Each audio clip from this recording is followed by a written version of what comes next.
साथियों नमस्कार and welcome to Samadhan the solution. I am doctor Ashok Vijay और आज मैं फिर से एसएससी एमटीएस और एसएससी जीडी 2024 की वैकेंसी की बात करूंगा और इससे संबंधित जो ये परीक्षा इस परीक्षा से संबंधित जीके जीएस और स्टैटिक जीके के महत्वपूर्ण जो टॉप एमसीक्यूज होंगे जिनकी परीक्षा में आने की प्रबल संभावना है उनकी बात करूंगा। और यह इस सीरीज की तीसरी वीडियो है। इसके पूर्व दो वीडियोस दो महत्वपूर्ण क्लासेस हैं जिसमें आपका रिस्पांस भी अच्छा रहा है और उम्मीद है पसंद आई होगी और आपने देखा होगा, नहीं तो देख लीजिएगा। यह तीसरी वीडियो है।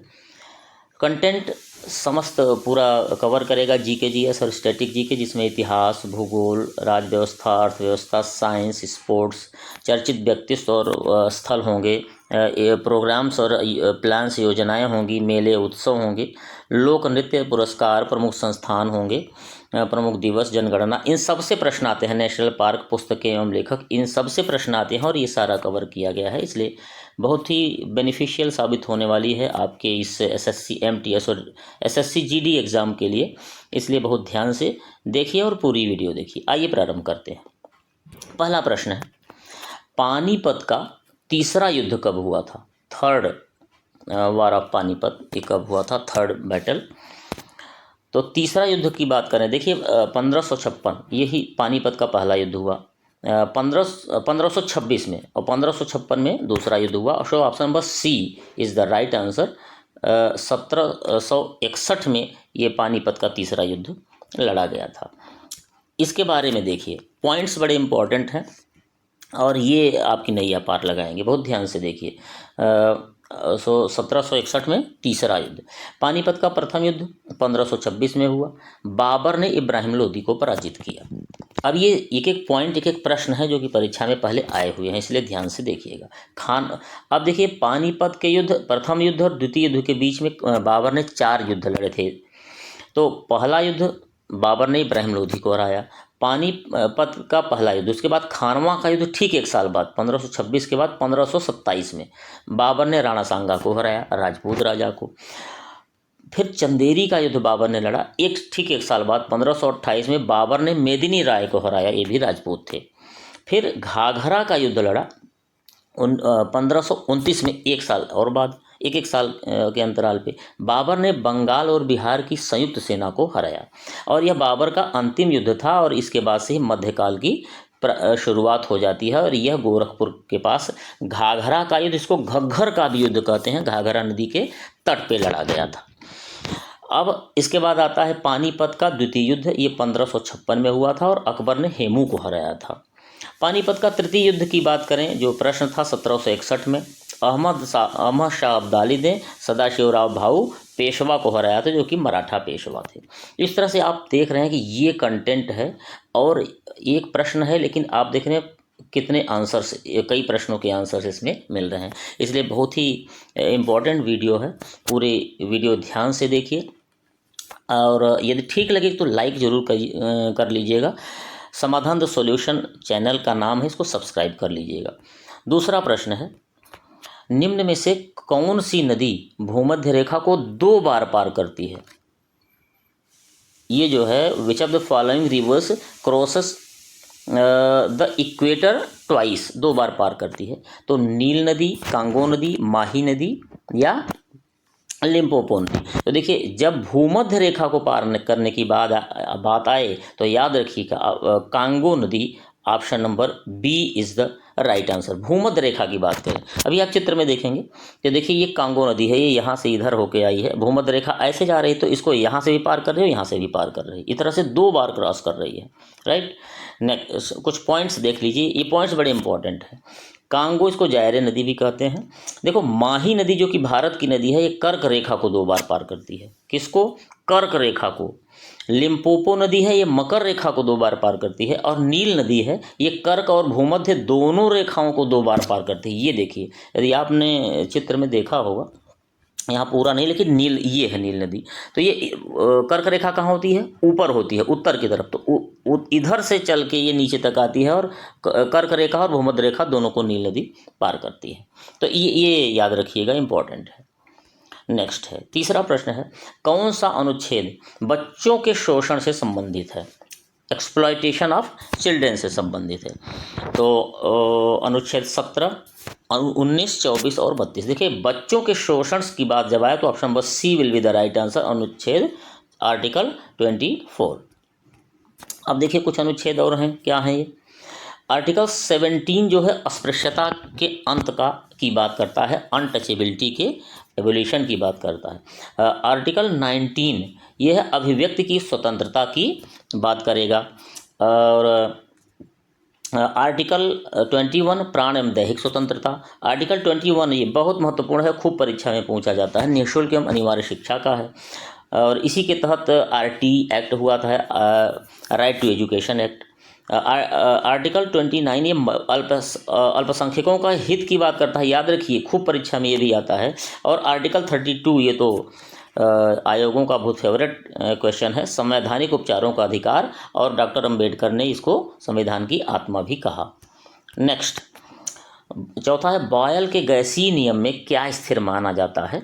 बॉयल के गैसीय नियम में इसमें कांस्टेंट क्या होता है ये बताना है, कांस्टेंट क्या है? तो ताप, दाब, आयतन और ताप और दाब दोनों। तो देखिए इसमें बॉयल के गैसीय नियम की बात करें, बॉयल, चार्ल्स और इन जो वैज्ञानिक हैं इन्होंने जो गैसियस लॉज दिए हैं, इनमें ताप, दाब और आयतन अलग अलग स्थिर बताया गया है। तो बॉयल के नियम की बात करेंगे तो ताप, इसमें टेम्परेचर स्थिर रहता है, option number A is the right answer. Charles के नियम की बात करेंगे तो दाब स्थिर रहेगा, गेलुसांग के नियम में आयतन, और एवोगाड्रो है, एवोगाड्रो वाले में ताप और दाब, टेम्परेचर और प्रेशर दोनों कांस्टेंट रहते हैं। नेक्स्ट, पांचवा प्रश्न है, इनमें से किस नृत्य शैली का उद्गम पूर्व भारत से है? ये ईस्टर्न इंडिया से कौन सा? The origin of which dance form is from eastern India. तो देखिए कथक, ये तो भाई यूपी से है, कथक जो है, कथक इसको कहते हैं, यूपी से है। भरतनाट्यम तमिलनाडु से है। Manipuri option number C, Manipuri is the right answer. ये जो है आपका सही उत्तर है, क्योंकि मणिपुर, अच्छा मणिपुर कहाँ है? पूर्व में है, ऐसे भी आप अंदाजा लगा लेंगे। कुचिपुड़ी आंध्र प्रदेश से है, तो मणिपुर सही उत्तर है। अब आप देखिए कुछ डांस कहाँ के किस स्टेट से संबंधित हैं, जो कि प्रश्न पूछे जाते हैं परीक्षा में। यह मणिपुरी के बारे में बात करेंगे तो यह मणिपुर यानी पूर्वी भारत का शास्त्रीय नृत्य है, क्लासिकल डांस है ये। देखिए फोक डांस ज़्यादातर पूछे जाते हैं, लेकिन क्लासिकल डांस भी पूछे जाते हैं, और ये कुल 8 हैं, तो इनमें से मणिपुरी भी है। मणिपुर के अन्य लोक नृत्य की बात, लोक नृत्यों की बात करें तो क्लासिकल था, राखाल, नटरास और महारास ये हैं। मेघालय के लोक नृत्य की बात करें तो लाहौर और वांगला है। मिजोरम का बम्बू और खांटुम है। देखिए हैं तो और सारे, लेकिन ये परीक्षा में पूछे जाते हैं ज़्यादातर। असम बिहू बहुत फेवरेट है। ओजापली, सत्रिया, देखिए सत्रिया एक शास्त्रीय नृत्य है, क्लासिकल डांस है, और ये इसको 8वां क्लासिकल डांस कहा जाता है। यह असम के वैष्णव संतों द्वारा खोजा गया है, इसलिए इसे वैष्णव का शास्त्रीय नृत्य भी कहते हैं। वैष्णव मठों में यह किया जाता है। नेक्स्ट है 6th क्वेश्चन, पुस्तक a century is not enough के लेखक कौन है? A century is not enough, सही समझ रहे हैं, यही हैं सौरभ गांगुली, इस पुस्तक को लिखे हैं। आइए कुछ और क्रिकेटर्स की पुस्तकों के नाम जानते हैं जो कि परीक्षा की दृष्टि से महत्वपूर्ण है। अनिल कुंबले ने वाइड एंगल लिखा है। Suresh Raina believe, Kapil Dev cricket my style, BVS Laxman 28 and beyond. 28 से आप BVS लक्ष्मण को जानते होंगे, क्योंकि ऑस्ट्रेलिया के खिलाफ इन्होंने मैक्सिमम 281 रन बनाए थे, 281 रन बनाए थे, और ये वो मैच था जिसमें भारत दूसरे या तीसरे ही दिन मैच हारने वाला था, लेकिन इस मैच को बचाने में सफल रहा था केवल BVS लक्ष्मण की वजह से। वीरेंद्र सहवाग उम्मीद India, Sachin Tendulkar playing it my way, खूब आता है ये प्रश्न, सुनील गावस्कर सनी डेज। तो इस तरह से प्रश्न है। देखिए अभी इसमें हमने इतने क्रिकेटर्स के और खिलाड़ियों की किताबों का नाम लिया है। ऐसे जैसे जैसे वीडियोज़ बनती जाएंगी, अगली क्लासेस होती जाएंगी, उसमें अन्य लोगों के भी नाम शामिल करेंगे। मिताक्षरा के लेखक कौन है? ऑप्शन नंबर क्वेश्चन नंबर 7 है। मिताक्षरा के लेखक कौन है? तो option number A is the right answer, Vigyaneshwar Mitakshara के लेखक हैं। दंडी की बात करें तो ये बहुत प्रसिद्ध विद्वान थे। अवंती सुंदरी कथा इनकी बहुत चर्चित एक रोमांटिक पुस्तक है, एक कहानी है। दश कुमार चरित और काव्यादर्श ये भी इनके बहुत चर्चित किताबें हैं। विष्णु शर्मा का प्रसिद्ध है पंचतंत्र, रसखान, प्रेम वाटिका। कालिदास बहुत सारी पुस्तकें लिखी, लेकिन महत्वपूर्ण क्या है? विज्ञान शाकुंतलम, कुमार संभव, रघुवंश, मालविका अग्निमित्रम, इसमें मालविका और अग्निमित्र की प्रेम कहानी है, और विक्रमोर्वशीयम। जिमूतवाहन ने दायभाग लिखा और हर्षचरित ने बाणभट्ट लिखा। यह महत्वपूर्ण है, याद रखिए। 8वां प्रश्न है, बुकर पुरस्कार पाने वाले भारतीय मूल के प्रथम व्यक्ति कौन थे? Who is the first person of Indian origin receiving the Booker Prize? तो फर्स्ट इंडियन जो थे अरुंधति राय, सलमान रुश्दी, BS नायपाल और झुम्पा लाहिड़ी में option number C is the right answer, BS Naipal ये पहले व्यक्ति थे भारतीय मूल के। और इन अ फ्री स्टेट के लिए इनको 1971 में यह पुरस्कार मिला, बुकर पुरस्कार। अरुंधति राय प्रथम महिला थी जिनको यह पुरस्कार मिला। इस पुरस्कार की बात करें बुकर की, तो प्रारंभ 1969 में हुआ था और यह प्रत्येक वर्ष दिया जाता है, और पुरस्कार राशि जो है वो 50,000 पाउंड है, यानी $64,000 है। अंग्रेजी में अनुवादित और UK या आयरलैंड में प्रकाशित पुस्तकों हेतु ही यह केवल दिया जाता है जिनका प्रकाशन आयरलैंड या इंग्लैंड में हुआ हो और वो अंग्रेजी में अनुवादित हो किसी अन्य भाषा से। बुकर 2024 की 2024 की बात करें तो जेनी एर्पेनबेक को मिला है, पुस्तक है कैरोस, और माइकल हाफमैन द्वारा अनुवादित है ये। अच्छा, याद रखिए ये 50-50% इसमें दिया जाता है, 50% अनुवादक को और 50% जो मूल लेखक है उसको पुरस्कार की राशि। 9वां प्रश्न है, महाकुंभ मेले का आयोजन कितने वर्षों के अंतराल में होता है? देखिए, महाकुंभ की बात करेंगे तो option number D is the right answer, 12 वर्ष में होता है। अर्धकुंभ 6 वर्ष में होता है। और माघ मेला प्रयागराज में तो हर साल लगता है। तो प्रयागराज की बात करें तो यह 4 जगह लगता है। तो प्रयागराज की बात करें तो गंगा, यमुना और अदृश्य सरस्वती के संगम पर मेला लगता है। देखिए, गंगा और यमुना तो 2 नदियां आपस में मिलती हैं, और जहां मिलती हैं यहाँ कुंभ मेला लगता है। और जो मेला लगता है यहाँ जो संतों का समागम होता है उसी को अदृश्य सरस्वती कहते हैं। सरस्वती का प्रतीक जो है, जो यहाँ कथाएँ होती हैं, जो यहाँ संतों का समागम होता है वो है। हरिद्वार गंगा नदी पर, नासिक गोदावरी नदी पर, और उज्जैन में क्षिप्रा नदी पर यह मेला लगता है। प्रत्येक वर्ष जो है मेला लगता है जिसको माघ मेला कहते हैं। प्रत्येक 6 वर्ष में कुंभ मेले का आयोजन, इसको कहते हैं अर्ध कुंभ। प्रत्येक 6 वर्ष में अर्ध कुंभ लगता है, और गवर्नमेंट ने इसको कुंभ नाम दे दिया था पिछली बार। ये अर्ध कुंभ है और 12 वर्ष में महाकुंभ। 10वां प्रश्न, संगीत यंत्र सितार किसका मिश्रण है? 2 यंत्रों से मिलकर बना है। Musical instrument sitar is the mixture of what?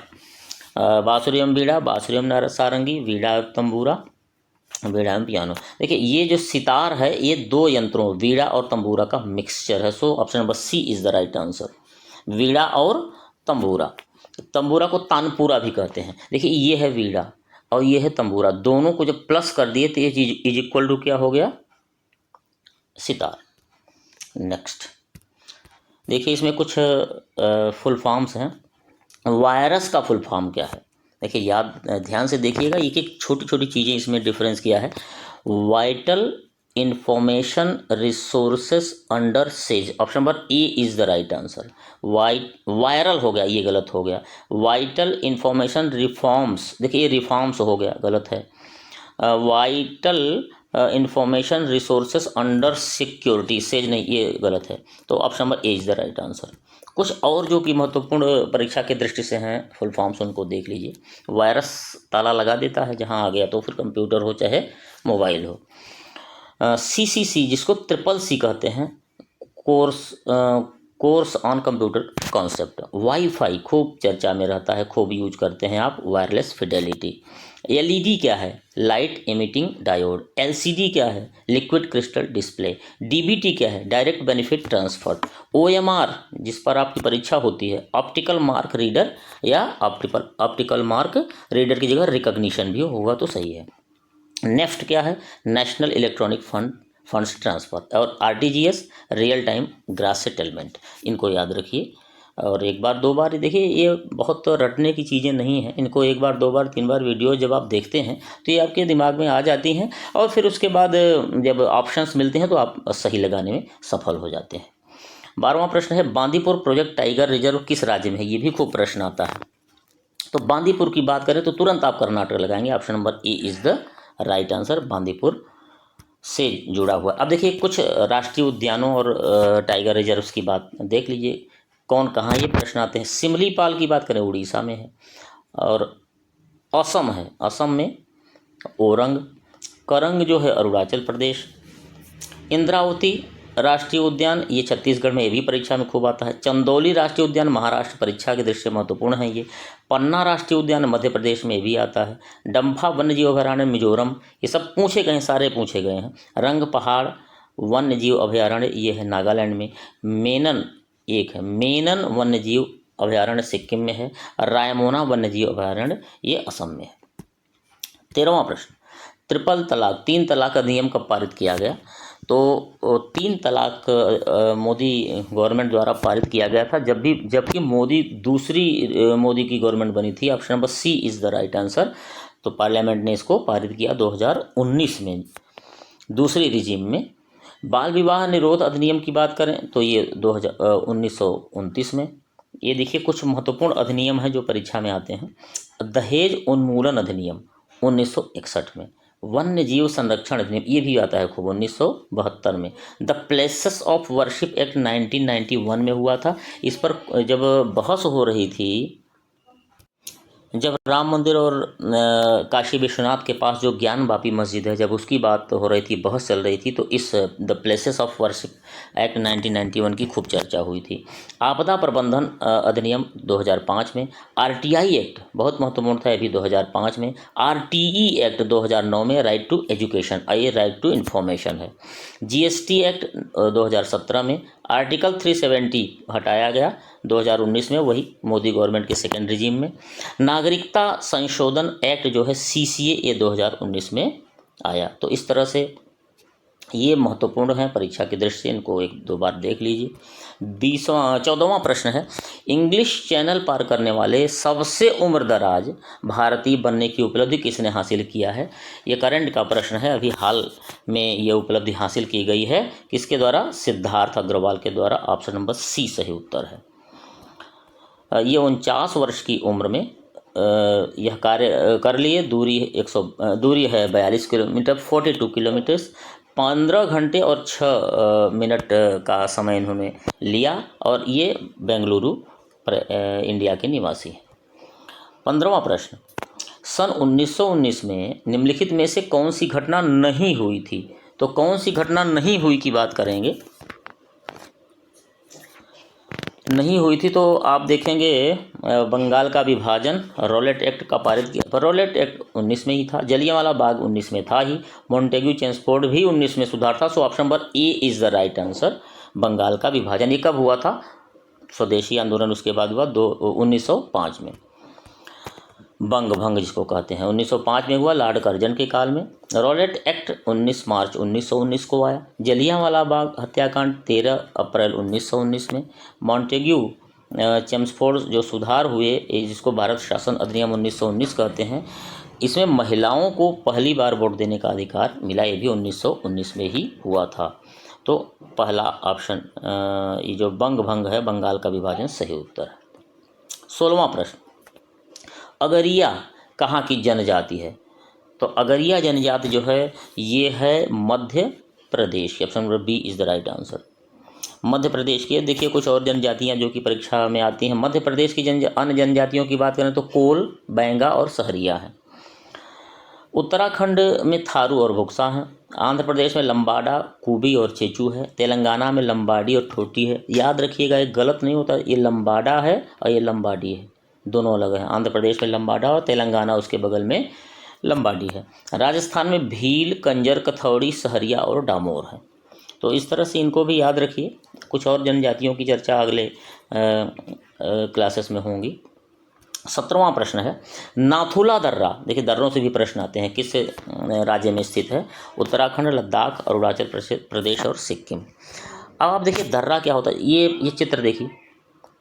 दर्रा एक प्राकृतिक रास्ता होता है जो कहीं से टूटा हुआ हो, मानव निर्मित नहीं, अपने से बना हुआ होता है, उसी के थ्रू एक स्थान से दूसरे स्थान तक लोग जा पाते हैं, तो ये है दर्रा। और ये जो नाथुला की बात करें, बहुत लोकप्रिय प्रश्न आता है, ये सिक्किम में है। Option number D is the right answer. Sikkim के अन्य दर्रों की बात करें तो माना दर्रा खूब आता है, जेलेपला और डोकिया। उत्तराखंड लिपुलेख और दारमा। लद्दाख खारदुंगला। अरुणाचल प्रदेश में दिहांग दर्रा, डिफूला और बुमला।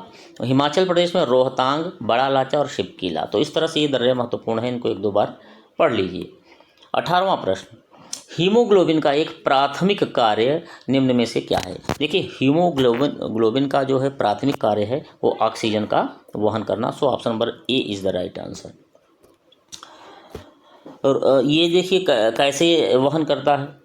रुधिर में, रुधिर यानी रक्त, ब्लड, इसमें पाए जाने वाले लाल रंग के हीमोग्लोबिन के द्वारा ही ऑक्सीजन का परिवहन होता है।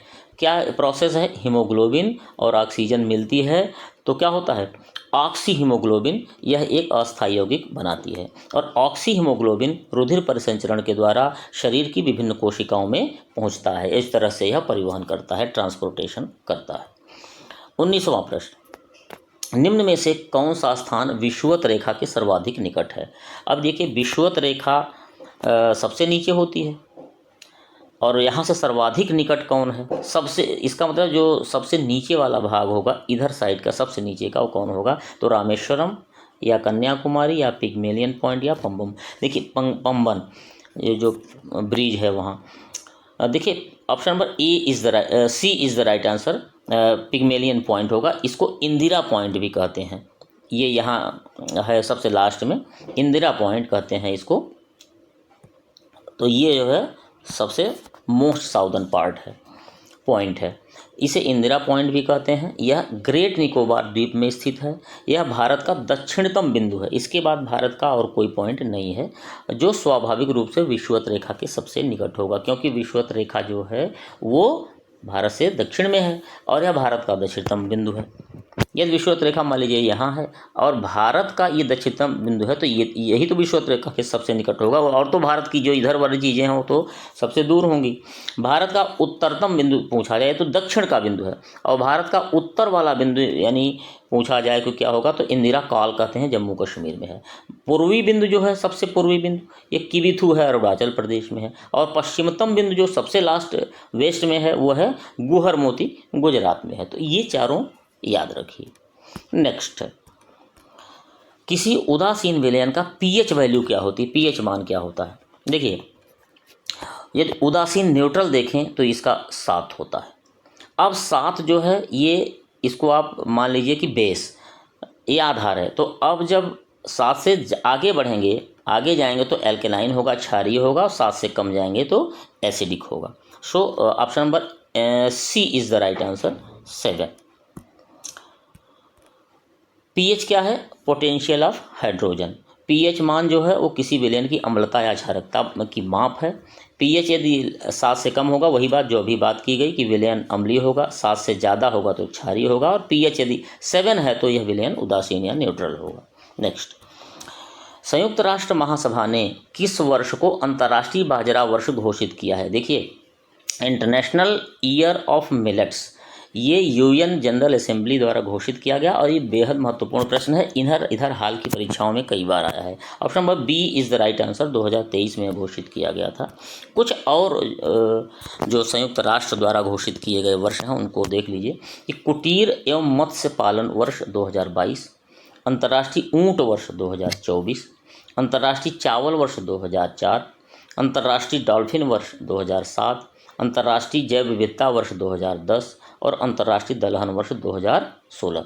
अब ये वर्ष इसलिए किए जाते हैं, घोषित किए जाते हैं, जिससे इन सब को, जैसे मत्स्य को या चावल को, डॉल्फिन को महत्व देने के लिए, इनको संरक्षित करने के लिए, इनकी प्रोग्रेस हो, प्रोडक्शन इनका ज़्यादा हो, इसके लिए किया जाता है घोषित। नेक्स्ट 22वां प्रश्न है, अंतर्राष्ट्रीय न्यायालय का मुख्यालय कहाँ है?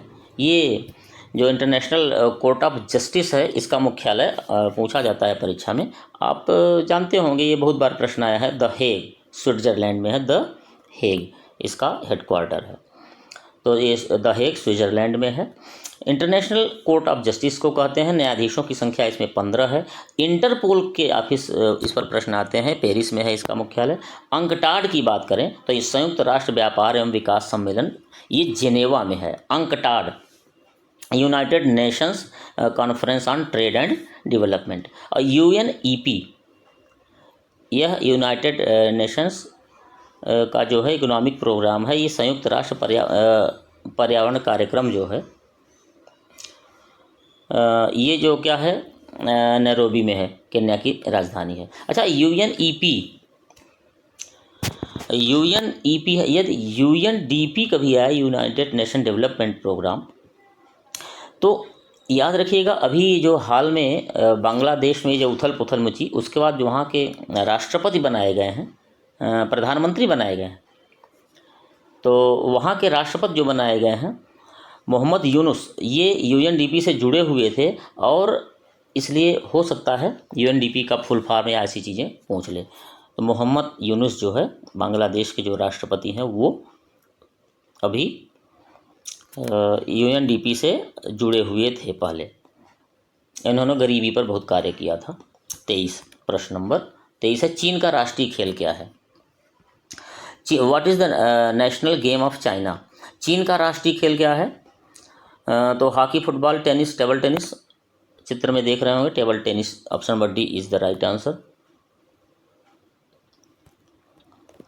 अन्य देशों के राष्ट्रीय खेलों की बात कर लीजिए तो भारत और पाकिस्तान का हॉकी है, दोनों का। जापान का जूडो है। अमेरिका का बेसबॉल है। कनाडा का आइस हॉकी है। स्पेन का बुल फाइटिंग है। इंग्लैंड ऑस्ट्रेलिया का क्रिकेट है। फ्रांस ब्राज़ील का फुटबॉल है। नेपाल और श्रीलंका का वॉलीबॉल है। और भूटान का क्या है? तीरंदाजी। इसको 1-2 बार देख लीजिएगा। 24वां प्रश्न है, रिक्टर स्केल पर पैमाना संख्याएं कितनी होती हैं, यानी इसकी लिमिट कहाँ से कहाँ तक होती है? रिक्टर स्केल, इसको रिचर स्केल भी कहते हैं। तो मापन की विधि, रिचर स्केल या रिक्टर स्केल की यदि बात करें तो यह 0 से 10 तक होता है। जो इसकी अपर लिमिट और लोअर लिमिट है 0 से 10 तक। लॉ की कार्यप्रणाली पर यह कार्य करता है। इसके आविष्कारक चार्ल्स रिक्टर हैं, जिनके नाम पर इस पैमाने का नाम पड़ा है। यह भूकंप की तीव्रता इससे नापी जाती है। इसका स्केल है, इसको ओपन एंडेड स्केल कहते हैं। भूकंप का मापन की बात करें तो सिस्मोग्राफ से यह नापा जाता है। पीएच स्केल जो है 0 से 14 होती है और मार्केरी स्केल 1 से 12 तक होती है। नेक्स्ट 25वां और अंतिम प्रश्न है, पैरालंपिक खेलों में 2 स्वर्ण 2 गोल्ड मेडल्स जीतने वाली प्रथम भारतीय महिला कौन हैं? तो ये अभी हाल ही में चूँकि संपन्न हुआ है, अभी 8-10 दिन हुआ, तो इस वजह से यह इम्पोर्टेंट है, यह प्रश्न आ सकता है। Who is the first Indian woman to win 2 gold medals in Paralympic Games? Bharat की गौरव यह लड़की अवनी लेखरा है, जिसने पिछले ओलंपिक में भी और इस ओलंपिक में भी दोनों में गोल्ड जीता है। So Avani Lekhara, option number C is the right answer. Avani Lekhara, देखिए पेरिस ओलंपिक 2024 और टोक्यो ओलंपिक 2020 में गोल्ड मेडल इन्होंने जीता है।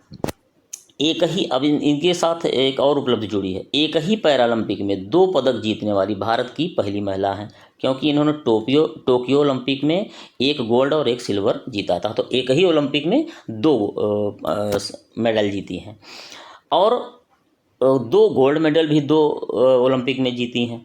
मेजर ध्यानचंद खेल रत्न पुरस्कार इनको मिल चुका है। इनको पद्मश्री पुरस्कार भी मिल चुका है।